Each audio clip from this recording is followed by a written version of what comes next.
Welcome to the Crawlcast. I'm your host, George Krawczak, and these are my predictions for Week 12 of the NFL season. And I'm going to be honest, this probably might not be my best analysis of the year because I have a 100-degree fever, and I'm sure you can hear it in my voice. But I tried to wait the last possible minute to record this video to hopefully feel better, and I'm not. So hopefully this video will be, good enough. So if you like this type of content, make sure to hit that subscribe button like you know it's your money. Now let's get started. The first game is the Buffalo Bills, who are 7-3, versus the Houston Texans, who are 5-5, and I think the Bills are going to win. So I think the Bills are going to win. So this is going to be a tough game because the Texans' defense is very, very good and has kept them in mostly every game. And the Bills' defense is not that great. They really haven't played that well this season. But Josh Allen, when he puts on a Superman cape like last week, he feels unstoppable. And so overall, it's hard to bet against Josh Allen. They're still trying to win the division. They got tough competition against the Patriots. And so overall, they should win. And then Davis Mills, is probably played a little bit better than C.J. Stroud, but not much better. And the Texans' offense just feels like they haven't been able to do anything this year. And so even though their defense is elite and could potentially shut down Josh Allen, I feel like I have to pick the Bills just because they are doing so good right now and the Texans are doing so poor. The next game is the Indianapolis Colts, who are 8-2, versus the Kansas City Chiefs, who are 5-5, and I think the Chiefs are going to win. So you have the Kansas City Chiefs, the Kansas City Chiefs versus the Indianapolis Colts. So this is my upset of the week. I think the Chiefs will beat the Colts, just because the Chiefs right now are not in the playoffs, and it's very interesting because right now, if the season ended today, both the Chiefs and the Lions would be out of the playoffs. And the Chiefs were the number one team in the AFC last year, and the Lions were the number one team in the NFC last year. And I'm wondering, has that ever happened in NFL history where the number one team in the AFC and NFC both miss the playoffs? That's just crazy to me if they both do it. But I think the Chiefs will end up somehow sneaking their way into the playoffs. I think they will make it. Their offense does need to play a little bit better. They basically have no run game, but their defense has been pretty solid over the past few weeks. Well, this year overall. And then the Colts, yes, they are going all in, and I don't blame them because they traded for Sauce Gardner, and I think that I don't blame them for going all in because right now it feels like there's not really a super team in the AFC. Like, for example, the Broncos are number one right now, but the Broncos offense has not played well, and their defense has been amazing. But the Colts are definitely playing better than expected, and I don't know when they'll have another chance where the AFC is so wide open like this. And so I don't blame them for going all in. But overall, I struggle to believe in Daniel Jones. I struggle to believe that the Chiefs will not make the playoffs, and so I am picking the Chiefs this week, although I think it will be really close and could come down to like a field goal. The next game is the Seattle Seahawks, who are 7-3, versus the Tennessee Titans, who are 1-9, and I think the Seahawks are going to win. So you have the Seattle Seahawks versus the Tennessee Titans, and I am picking the Seahawks to win. The Seahawks definitely had their worst game of the year last week, and the Titans maybe had their best game of the year last week, where, the Titans defense played really solid and almost won, and this was Sam Darnold's first real collapse game. But I can't pick I can't pick the Titans. They've been so terrible all year, and the Seahawks played so well all year. I cannot pick against them. But here's the thing: if Darnold continues to collapse and the Seahawks, or not Seahawks, and the Titans defense continues to improve and play super well, I think the Titans have a shot at making this close. But the Seahawks defense has played relatively well, and I think they have a huge shot at shutting down Cam Ward because throughout the year, Cam Ward really just hasn't played well. The next game is the Minnesota Vikings, who are 4-6, versus the Green Bay Packers, who are 6-3-1, and I think the Packers are going to win. So you have the Green Bay Packers versus the Minnesota Vikings. And so this is going to be a very interesting matchup. I think it'll be a really close one. And so the Vikings, their defense has been playing really well, especially the past few weeks. Initially, their defense collapsed throughout the first half of the season, or first half of this season, but now their defense has figured it out and played really well and kept them in every single game. Now, on the flip side of that, J.J. McCarthy has been playing absolutely terrible. He's literally been one of the worst quarterbacks in the league, yet they've been close in every single game, and that's mainly because of the defense. And then for the Packers, they are super beat up and injured on offense right now. Josh Jacobs probably not playing. Elton Jenkins injured, not playing, and their receivers are almost all injured. So I think the Packers should win this one, and they need to win this one because they want to compete with the Lions and the Bears, which I'll get to the Bears later. But it would be funny if the Vikings won because it's like the Vikings are fourth in the division, but they already have wins over the Lions and Bears. So what if they beat the Packers as well? But right now, in terms of like divisional matchups, because the Packers have a tie, the division matchups really don't mean anything in terms of tie breaking because I guarantee you the Lions or Bears aren't going to get a tie, but they do. So it doesn't matter in terms of like division tiebreakers, but they need every single win possible to try to win this division, which is wide open. And so I think this will be a close game. I think the Packers defense, if they can hold on to the ball, which will be tough, should be able to pick off JJ McCarthy a couple of times because they had 4 dropped interceptions against Jameis Winston, and they had like 7 drops on offense. So everyone needs to hit the jugs machine and make sure there's no more drops, and the Packers should be able to win this one. The next game is the New York Jets, who are 2-8, versus the Baltimore Ravens, who are 5-5, and I think the Ravens are going to win. So you have the New York Jets versus the Baltimore Ravens. I think the Ravens should win this one because even though their offense did not play well last week, overall their uh, defense has played really well this entire year. And now that they're coming back from injury, they need to win this one. Kind of no excuses because they're really trying to fight with the Steelers for the division. And overall, they just need to win this one. And then the Jets. Yes, they're finally playing feisty and they're finally playing well, which is good. But you need to lose this one. You're trying to somehow have a worse record than the Titans. I don't know if it'll be possible or not, but that's the goal for the Jets. They're looking forward to the draft. They already said the season is over. And so hopefully you can keep these games close but still lose. Like, it would be funny that now all of a sudden, since you get rid of your best players, Quinn Williams and Sauce Gardner, the Jets almost beat the Patriots, and now they maybe beat the Ravens. That'd be funny, but no. Ravens need to win this one. They should win this one handily. The next game is the New York Giants, who are 2-9, versus the Detroit Lions, who are 6-4, and I think the Lions are going to win. So the New York Giants versus the Detroit Lions. This is kind of the exact same thing I said about the Packers. The Lions need to win this one here. You're not going to have many opportunities against not very good opponents. And so you need to take them when you have them. And the Lions, yes, their offense got completely shut down last week, but their defense showed up and played extremely, extremely well. It looks like Jameis Winston is still starting this week, so he's going to throw a lot of interceptable passes, a lot of bad passes, and the defense just needs to take advantage of it, and the offense just needs to play well enough. And I think they should be able to do it. It's kind of like I said, no excuses, where you're not going to have a lot of easy teams, and the Lions are really fighting against the Bears and the Packers, and right now they're not in the playoffs, and they want to make the playoffs. I think they probably should make the playoffs, but overall, they need to win this game, so I'm picking the Lions. The next game is the Pittsburgh Steelers, who are 6-4, versus the Chicago Bears, who are 7-3, and I think the Steelers are going to win. So you have the Bears versus the Steelers, and if Rodgers is starting, I'd 100% pick the Steelers. This one's a little bit tougher because you have Mason Rudolph starting, and I get it. 2 years ago, Mason Rudolph had that amazing game on Christmas. And no, that's not even a joke about Rudolph on Christmas, but no, he genuinely had a really good game on Christmas 2 years ago. But I just don't believe him as a starting quarterback. But this Steelers defense has been playing phenomenal lately.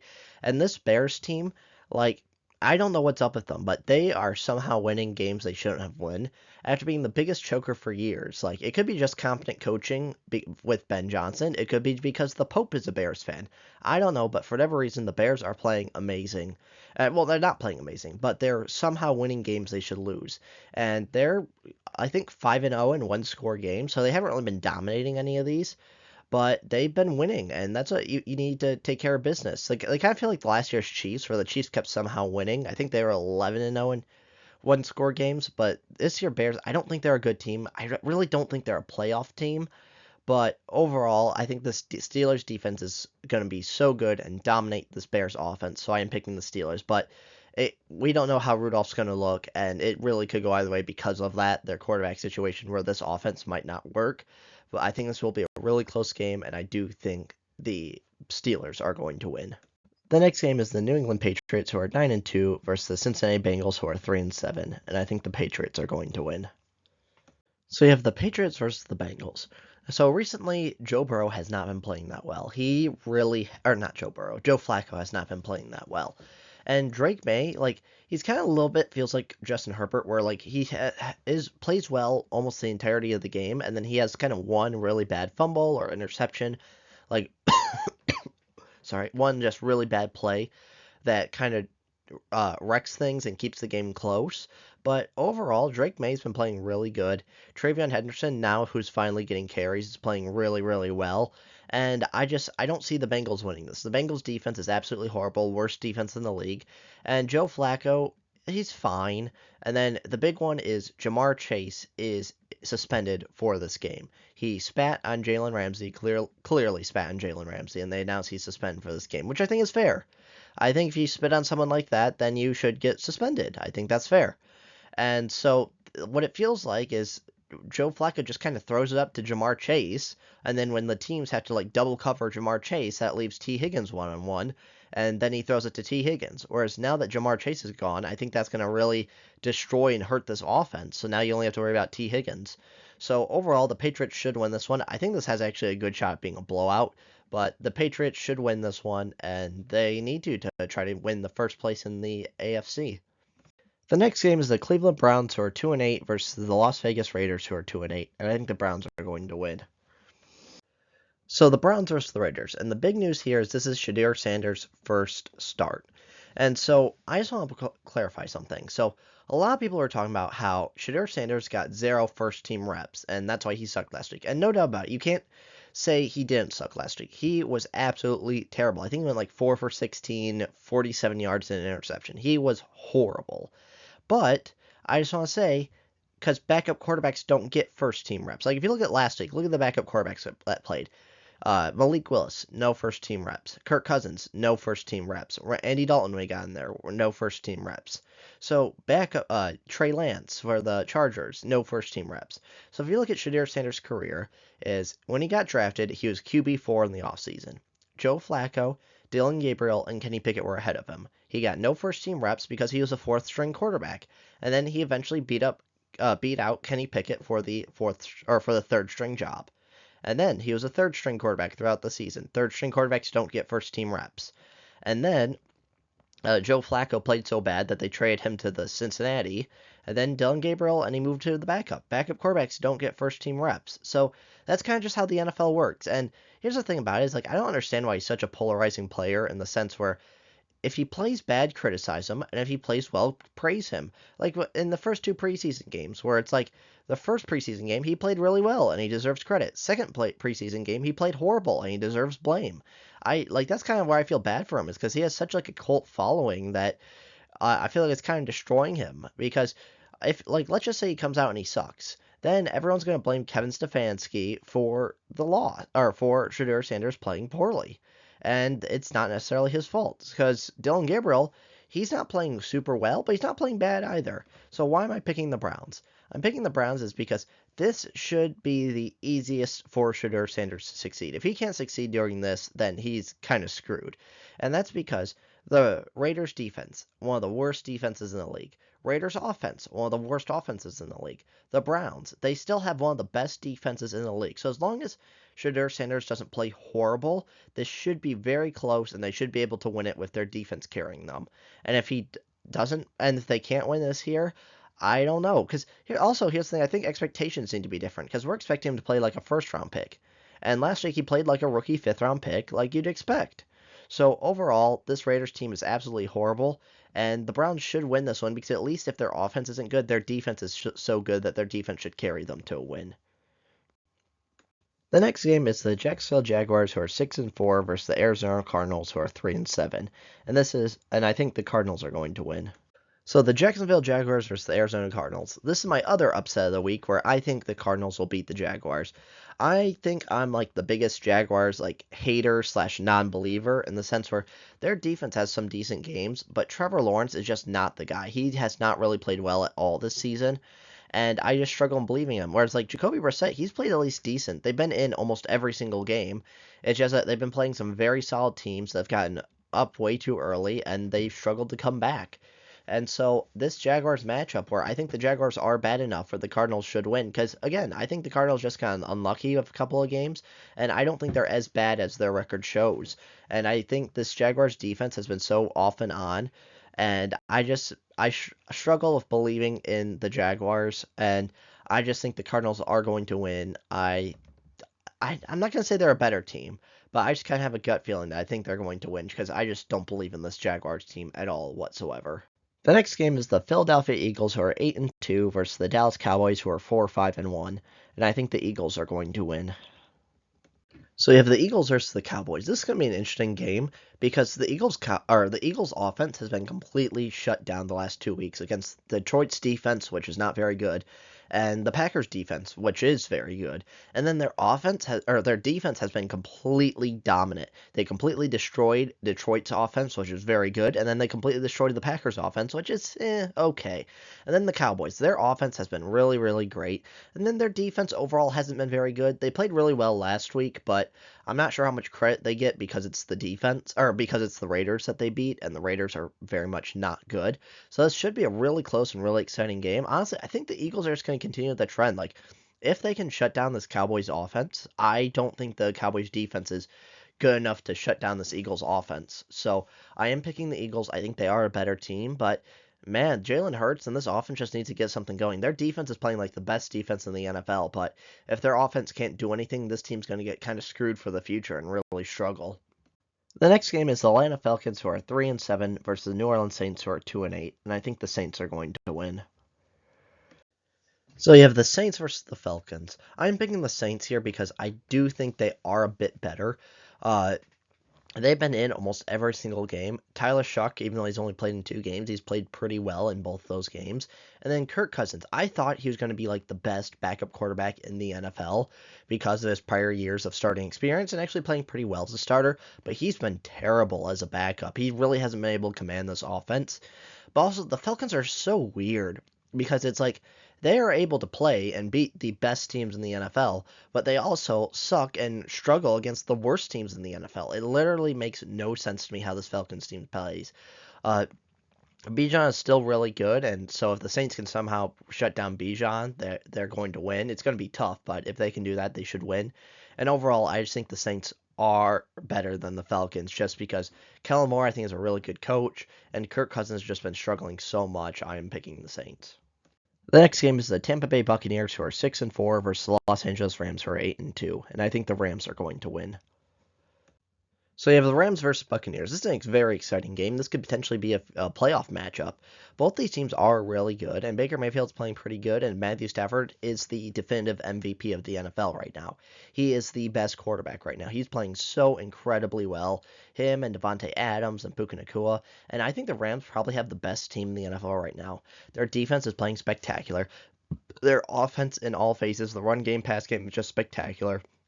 And I think it's going to be almost impossible for any team to shut down the Rams. And then the Buccaneers. Their defense has struggled at times, and Baker Mayfield feels like he needs to put on a Superman cape to help them win. But overall, the Rams are the best team right now in the NFL. And so I am picking the Rams because, again, Matthew Stafford's the MVP, and they're just really, really insanely good right now. The final game of the week is the Carolina Panthers, who are 6-5, versus the San Francisco 49ers, who are 7-4. And I think the 49ers are going to win. So you have the Carolina Panthers versus San Francisco 49ers. So Bryce Young finally had a good game in the NFL, probably his best game in the NFL last week. He really hasn't been playing well this year, but they keep somehow winning under him. And it's really on the back of Rico Dowdle they're winning. But the 49ers, their offense is playing fantastic. Brock Purdy came back and looked really, really good.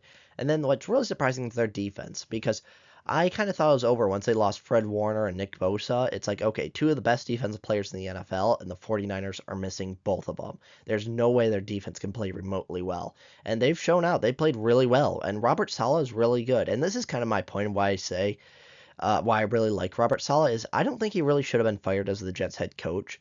Because what happened is the Jets went all in on Aaron Rodgers and winning the Super Bowl in 2023.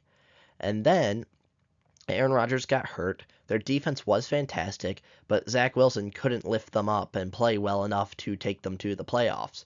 And so after that year, they went all in. And so the next year, 2024, they're like, hey, we already went all in. We just don't have the same firepower to be good. And they weren't. And so then Robert Saleh got fired. But it wasn't Robert Saleh's fault that Rodgers got injured on his on his first drive as a Jet and cost them the Super Bowl potentially. So I really like Robert Saleh. I think this 49ers team is really good. It should be close just because of their injuries and Rico Dowdle playing extremely well, but I just do not believe in this Panthers team. Maybe if Bryce Young keeps it up for another game, I'll start believing in them more, but I struggle to believe in them. So that's my predictions for week 12 of the NFL season. Let me know your thoughts in the comments below, which teams you like, which teams you don't. And if you like this type of content, make sure to hit that subscribe button like it owes you money, and I'll see you on the next one.